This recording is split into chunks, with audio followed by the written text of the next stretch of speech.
లంబోదరాయ నమః.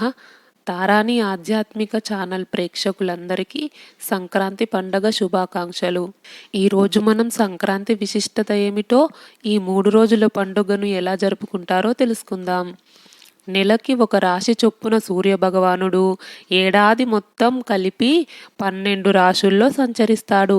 రాశి మారిన ప్రతిసారి సంక్రమణం అంటారు. కానీ ధనుస్సు రాశి నుంచి మకర రాశిలోకి సూర్యుడు సంచరించేటప్పుడు పెద్ద పండుగను జరుపుకుంటారు. అదే సంక్రాంతి పండుగ. ఈ పండుగను 3 రోజుల పాటు అత్యంత వైభవంగా జరుపుకుంటారు.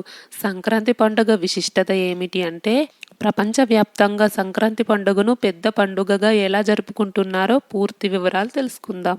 దక్షిణ దిక్కు వైపు ప్రయాణించిన సూర్యుడు తన దిశను మార్చుకొని పుష్యమాసంలో ఉత్తర దిక్కులో సంచరిస్తుంటారు.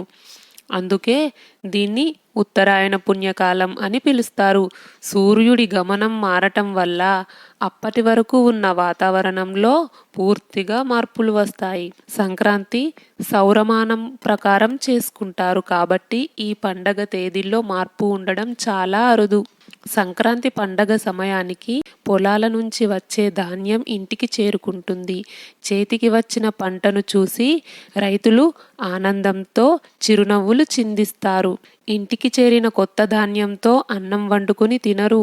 ఎందుకంటే కొత్త బియ్యం తొందరగా అరగదు. అందుకే ఆ బియ్యానికి బెల్లం జోడించి పరమాన్నం, అప్పాలు, అరిసెలు, చక్కిలాలు తయారు చేస్తారు.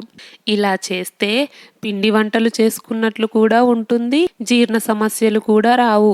కొత్త బియ్యంతో పొంగలి చేసి నైవేద్యం పెడతారు. పంటని చేతికందించిన దేవుడికి ధన్యవాదాలు తెలుపుతూ నైవేద్యం చేసి సమర్పిస్తారు. ప్రకృతిని పూజించటంతో పాటు పశువులను కూడా పూజిస్తారు. సంక్రాంతి పండగ రోజు చేసే పిండి వంటలన్నింటిలోనూ నువ్వులు ఉపయోగిస్తారు.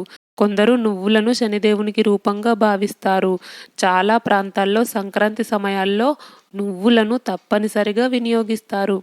నువ్వుల్లో ఉండే అధిక పోషకాల వల్ల ఒంటికి వేడి చేస్తుంది. అందుకే ఆహారంలో నువ్వులు పెద్దగా వినియోగించరు. కానీ సంక్రాంతి సమయంలో సూర్యుని దిశ మారడంతో ఉష్ణోగ్రతలు పెరుగుతాయి. ఈ సమయంలో నువ్వులను తినడం వల్ల మారుతున్న వాతావరణానికి శరీరాన్ని అలవాటు చేసినట్లవుతుంది. సంక్రాంతి పండగ తెల్లవారుజామునే ముగ్గులతో మొదలవుతుంది. రంగురంగుల రంగవల్లికలు మనస్సును ప్రశాంతంగా ఉంచుతాయి. గాలిపటాలు, గొబ్బిళ్ళు ఇలా సంక్రాంతికి ఎన్నో పాటిస్తుంటారు. ఆ 3 రోజులు ఎక్కడ చూసినా వాకిళ్లలో ముగ్గులు, గొబ్బెమ్మలు దర్శనమిస్తూ ఉంటాయి. హరిదాసులు, బుడుబుక్కలవారు, గంగిరెద్దులు వీధుల్లో సందడి చేస్తూ ఉంటారు. వీళ్ళందరికీ తోచినంత సహాయం చేస్తే ఆ భగవంతుడికే సహాయం చేసినట్లుగా భావిస్తారు. మీ అందరి ఇళ్లల్లోకి సంక్రాంతి లక్ష్మి వచ్చి భోగభాగ్యాలు కలగచేయాలని కోరుకుంటూ, తారాని ఆధ్యాత్మిక ఛానల్ ప్రేక్షకులందరికీ మరొకసారి సంక్రాంతి పండగ శుభాకాంక్షలు. ఈ వీడియో నచ్చితే లైక్ చేయండి, షేర్ చేయండి. తారాని ఆధ్యాత్మిక ఛానల్ని సబ్స్క్రైబ్ చేయండి. బెల్ ఐకాన్ గుర్తుపై క్లిక్ చేయండి. ఇంతవరకు ఈ వీడియో చూసినందుకు మీ అందరికీ ధన్యవాదాలు. సర్వేజన సుఖినో భవంతు. కృష్ణార్పణం.